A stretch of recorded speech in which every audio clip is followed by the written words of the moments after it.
5 things nobody tells you about owning woodland.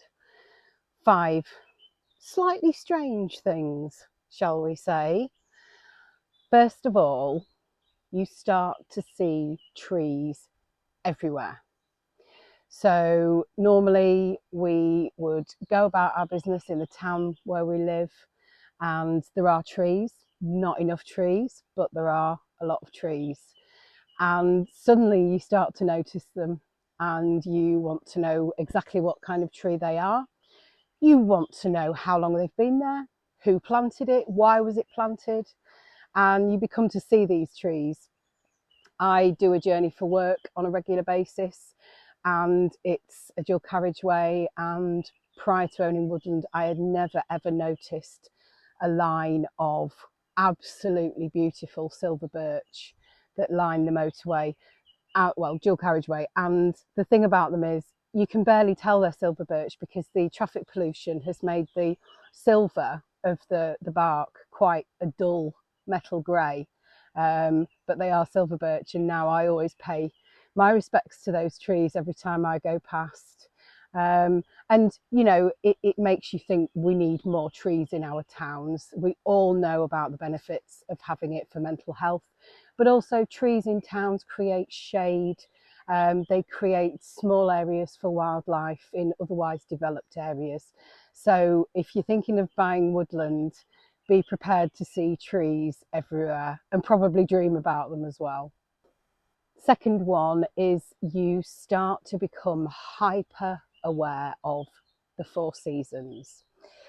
We all, you know, live through these seasons every day of our lives in the UK, and they can be quite extreme. We moan a lot about the rain, but when you come to owning a woodland or caring for a woodland, when you're away from it, you think, I'm at home, it's coming into autumn. I wonder if the field maple are starting to turn. I need to go and have a look. And you become aware of the changing temperature. You see the falling leaves. And then in the depths of winter, you see that stark beauty. Because a woodland, even though it does look leafless, she's undressed.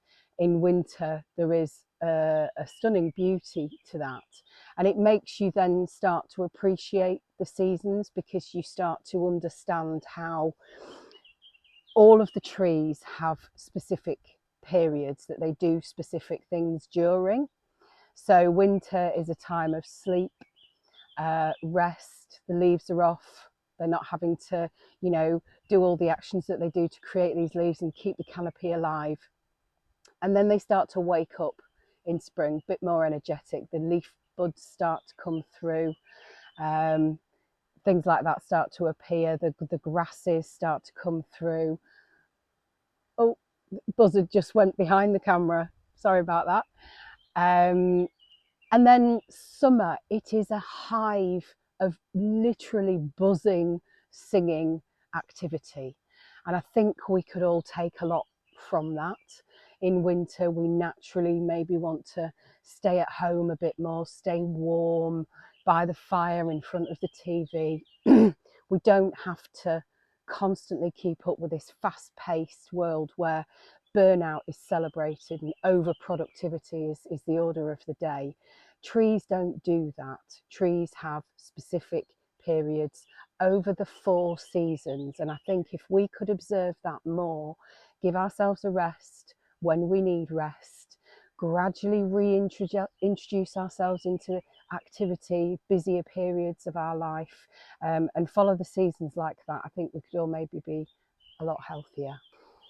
The third surprising thing that nobody ever tells you is that when you start managing a woodland and you start to build a real relationship with it, you get to know a woodland as well as you can get to know a person. And the emotions start to rise when the smallest of thing happens. I have a friend who calls it a glimmer.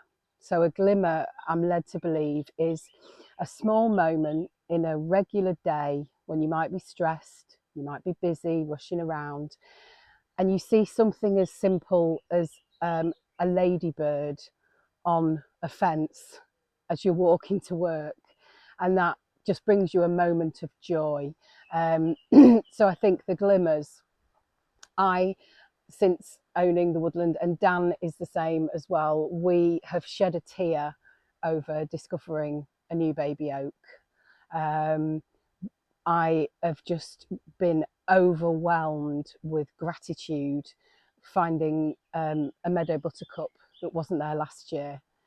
The little things that you notice are just absolutely wonderful. And I think it, really helps you to understand how humans are so connected to nature. We should be connected to nature. It's only really in modern history that we've moved away from living right next to nature, within nature, in woodlands, because they served us with so many fuel sources and food sources. And living in bricks and mortar isn't necessarily the way that we were designed to be, I wonder. So the little things really do start to bring a lot of joy.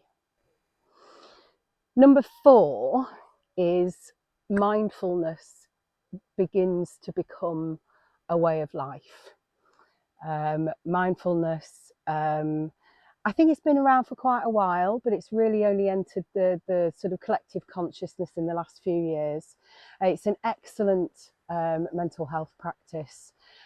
Moving mindfully is being aware of your body, the ground underfoot, being aware of your body moving, what it can do, and focusing on the moment rather than getting caught up in the bigger picture. There is a lot more to it than that, but this is a short video. So mindfulness really does become a way of life. When we get here, when we arrive on site, we do a health and safety check to make sure no fallen trees, nothing that's going to cause anybody any harm, no damage, make sure everything as it should be. And when you do that walk, you have to be quite aware of what is right in front of you, and you can't rush it. So what that naturally does is it naturally has made myself and Dan be more mindful in the way that we move through life. We live a slower pace of life mentally now, because there's nothing better than sitting in a chair like I am now, in silence, just watching, listening, dropping your shoulders, regulating your breathing, and morphing into the woodland and becoming part of it. And number 5 is something that we've realised is all of nature can be held in 1 square metre of ground, forest floor, wherever.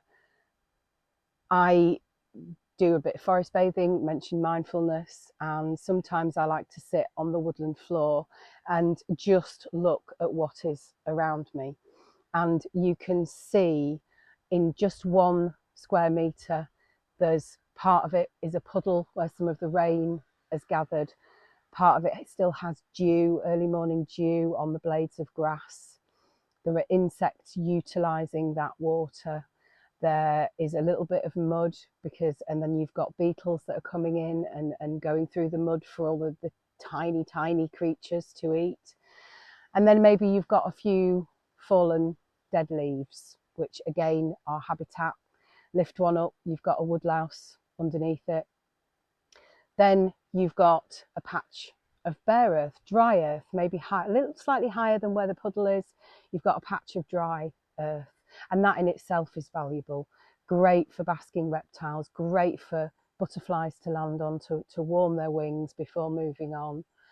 All of that can be held in 1 square metre. And I think what that's encouraged us to do is to look at our own back garden. It's a tiny postage stamp of a garden. We live in a town, it's really tiny, but we, can provide for the wildlife in the town just by doing small things in such a small space.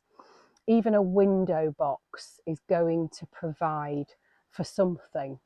You don't need to have a garden to actually do this. If you've got a balcony, maybe think about getting some pots and putting some wildflower seeds in. because it will help something, because every square metre, centimetre of a woodland is host to literally thousands upon thousands, probably millions of life forms. So we can really replicate that in our own lives back at home, and do a bit of good for the natural world. So 5 things that might surprise you that nobody ever told you about owning woodland. Hope you've enjoyed this short video. It just suddenly came to me, so I thought, you know, I'm going to share that with people. If you like this and you'd like to know more about owning woodland in the UK, managing it for the benefit of wildlife or for any other reason, then please drop us a like, drop us a subscribe. We've got plenty for you to choose from now, in terms of the videos, so it would be lovely if you could have a look through. We really appreciate people joining us and spreading the word about UK native broadleaf woodlands. So again, thank you for watching, and I will see you again very soon.